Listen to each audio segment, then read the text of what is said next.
Welcome to Foto Dojo, where you can explore making comics, cartoons, characters, stories, and imaginary worlds.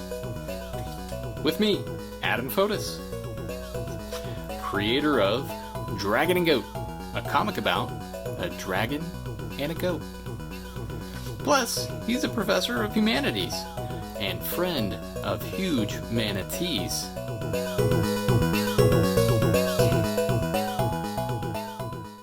Hey, so I'm going to show you how to do the first blind contour drawing for our blind contour drawing project.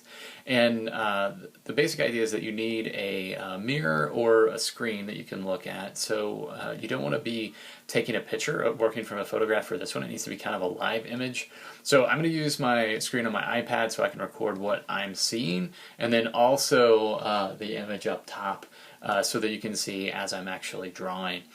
You don't have to set up obviously like this, you just need a mirror. If you don't have any tech at home that would work like this, you don't have to record video, it's just like reading off of the live image. Now a blind contour drawing is a drawing that you are doing a continuous line, so that means that you're not moving the pen or the pencil off of the paper the entire time that you're making the drawing. The other component to this one that makes it even more challenging, but also a little bit more freeing, is that it is a blind drawing, meaning that you are only looking at your subject. So I would only, in this case, be looking at my face, and you would not be looking at the paper at all. And so when you watch me draw, like I'll be looking at myself and sort of following along what I see, and that's going to be transmitted to the paper. But I'm not going to sneak any peeks at the paper. And while I'm drawing, I'm not going to lift my pen up from the paper. As we get started, you can do a lot of different materials for these drawings. Pen is great. I have a pen here that I'll use, and you'll see how it's sort of useful in that it's a rubber tip pen that we can see here, maybe a little bit better. And so the rubber tip allows it to give a bit more sort of flexibility, so it can go from thin to thick really easily. Or you can use a wooden pencil. Now I say to use a wooden pencil instead of a sort of mechanical pencil, because the mechanical pencil gives you just a straight sort of constant line. It's really good for mechanical drawings, but it's not so great for drawing from life or more sort of lively drawings that we consider art stuff. And so the wooden pencil, because it sort of you can go from thin through the very point of the pencil. You can also use the side of the pencil to sort of glide off the side and make lines that way. So I'm going to do my first one with the pen, and then maybe with the second one I'll do the wood pencil. We'll see. All right, so I'm going to go ahead and get started with this. The main thing is that you want to be still while you're drawing. I'm going to be talking a little bit, so it might be a little different. And then I'm going to not sneak any peeks, so you'll have to keep an eye on me and keep an eye on my eyes. Now for this one, you want to have a large piece of paper, 12 inches by 18 inches. You can get away with like an 11 by 17 inch paper, and that's fine. There are a lot of different ways you can start these. I'm here maybe on this one starting with the eye and my glasses. That's not always like the best way to go. In fact, I'm not really sure why I'm doing that, because it sometimes makes it a little bit harder to do it that way. Notice that in the drawing I'm not lifting my pen up from the surface of the paper. I have to slow down. And you want to go really slow. So I'm just going to sort of track the lines that I see along the edge of the face. And then importantly, you're going to go up and explore some of the other contour lines. Now, other than an outline drawing is going to be just the outer boundaries of what you see. So like the outlines of the lips, the chin, the jawline. But with a contour line drawing, you're more open to just sort of follow the little trails and paths that you see on the face of the subject. And so your lines are going to kind of meander across the surface in a different way, exploring the surface contours up and down and around. Now, a good way to think about this, that I guess I should give out a shout out to Guillermo Delgado, who in a life drawing class that I was working with him on at Marwin, he sort of had this idea of being a little ant and climbing up the surface of the face, right? So you're like this little ant marching up the surface of your subject, which in this case is my very own face. Now, the important thing about the blind contour drawing is that you are concentrating on what you see in the subject. You're not concentrating on the final product of the drawing. So you're just sort of following and making those brain connections between sight and hand movement.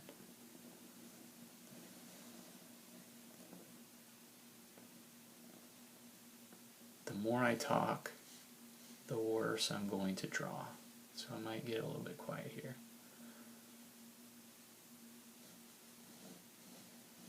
Again, I haven't looked at the drawing at all yet.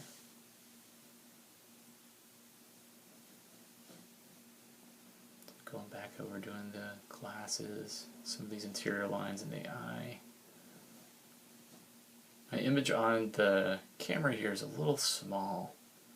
So, you know, my head's a little bit small. I'm kind of stretching for some of the details that if I were working from a mirror, I'd be able to see a lot better. So I kind of am missing that.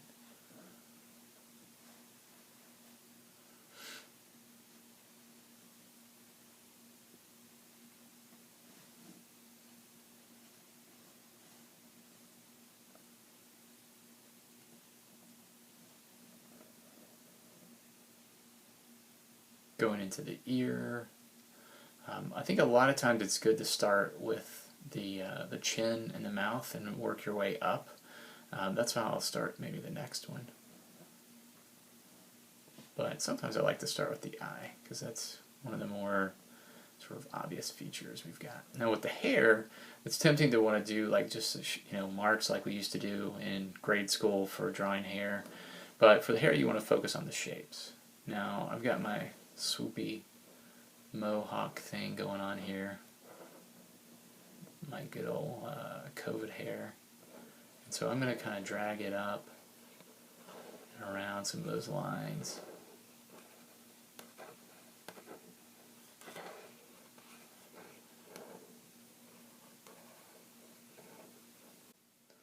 Now in this, part of the drawing is like sort of memory. So I don't have a lot of memory right now of what's happening on the left side of the face because that was a while ago as I was drawing. And so for that, I'm going to be sure to, you know, on the next drawing, maybe try to think about like how I'm remembering how far down I'm coming in the drawing and try to build that up. Again, I'm not, you know, sneaking any peaks or even, you know, using my peripheral vision. I'm trying to be sort of honest with what I see and how I'm translating that to the sort of visual space of the drawing. So here I'm going to go back around to my neck, then go back and do some of these lines on the good old hoodie here.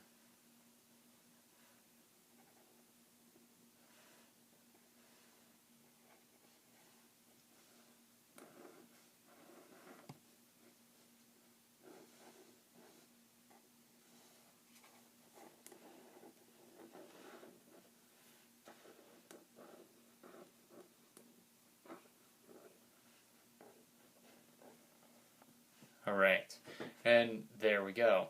So yeah, it kind of looks like me. I don't know. You can kind of see some of the details here. I lost some of the marks in terms of the eye and making this connection between the eyes. So that's fine. Generally, I've got kind of, you know, the general placement of things and some of the general shapes, but it's not about the final product. The thing that this is it's a record of seeing. It's a record or a map of like this sort of brain process that's going on as you're observing your face. You know, it's a sensory experience, and essentially, like this drawing is a record of that experience, not about making a record of a photograph sort of your face or something that's really accurate. So don't get bogged down in those kind of details with these drawings. Now the next stage is to make another drawing on top of this one, and so I'll show you that in the next clip as we get going. But you can do a couple of practice like this, see which ones you like before you go on to the next one. I like working in pen because I don't have to sort of think about the pressure as much that I'm laying down. You get a nice sort of clean drawing at the end. Although I would say the nose here kind of has a really cool sort of Kraken, Cthulhu kind of tentacly thing going on. So this is, it's a weird drawing. I never would have made this drawing otherwise. But again, it's located in this sort of experience of seeing. Okay, so now we're going to do the second layer. I've got it turned over here. I think I'm just going to do front side, just right on top of that. So we can do this. So yeah, you can switch the angle of the second layer of the drawing if you want. But for this project, what we're going to do is we're going to do 3 layers on top. And so we're going to do, this is the first one, we'll do a second one, and then we'll do a third. So it's going to be just this layers of different experiences of seeing, looking at different angles of the self. I've got the iPad here changed in a different direction so that I can see another angle of my face a little bit more easily. And then I can go ahead and get started. But you may consider changing the positioning of the paper. If you want to do sort of one here, and one here, that also works for a horizontal composition. But what I would say is just be sure that you are overlapping in some way, because we'll use those overlaps in the next step of this sort of process. Okay, so I've got this one. So I'm just going to go through this one, and then we'll just speed it up in the actual video so that you can see as I'm drawing. But remember, I'm going to be drawing it super slow, so I'll speed this up quite a lot. But you should take your time. Just go really slow. March across your face those little ants, and map out their progress as you go.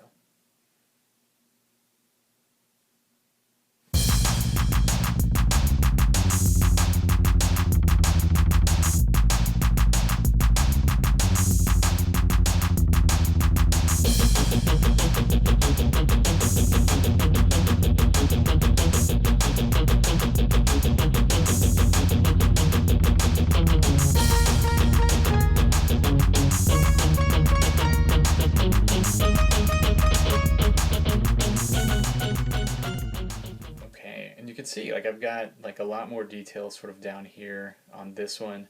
I like how it's kind of filling in this space, and also leaving this space kind of open. So I'm really enjoying that of the drawing so far. And so for the next one, I'm going to think about where I'm going to be spacing it for the next part of the drawing. So for this part of the drawing, let's see, I'm going to do kind of a slight side angle. The front face view isn't always the best because it sort of flattens the face to some extent. So I usually suggest turn slightly to the side, or slightly to this side like that. And so for this one, let's see, I'm going to go this angle again, but kind of up top. I'll maybe try to get it a little bit more severe so that we can do that from this space. Okay, so I'm going to go...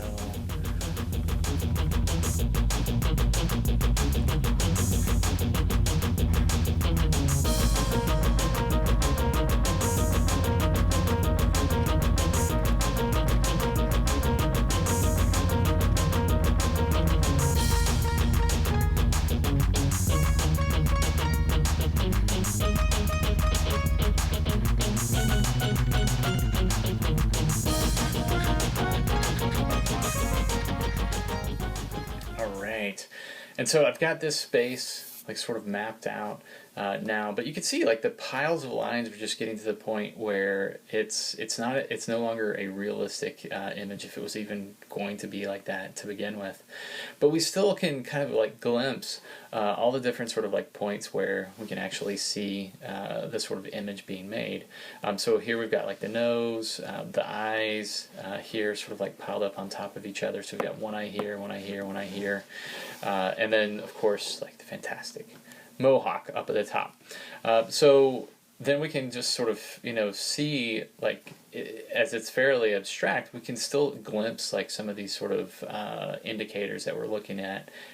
Maybe not a realistic image, but certainly an image drawn from nature. It's drawn from observation, and it's this sort of like compressed experience through different processes of looking, or through different like instances or experiences of looking, but compressed into a single image. And we can think about how that would operate differently than a photograph of just like one instant in time. Here we have an image that's made over several minutes for each image that's sort of stacked on top of each other. And so it's a lot different process. It's a lot different way of making a record of the visual experience, of the human experience. And this is one of the fun things about drawing. The other thing I really love about the blind continuous drawing is that it is, though it is a skilled drawing, so the more you sort of do this, the better you do get. It sort of relieves us from the pressure of our drawings looking like the things that we think that they should look like. So when we draw an eye, we often fall on our idea of what an eye should look like, rather than looking at what's, sort of the details that are like right there in front of us. And so in this way we can think about creating more accurate works of art, but also just having access to art making, right? Thinking through things visually and not getting too bogged down in the final product, but enjoying the actual process. All right, so that's it for this stage of the drawing. The next stage we'll be actually be getting back into some adding some color, turning it into a painting. So I will see you all then. Thanks for stopping by. And follow us at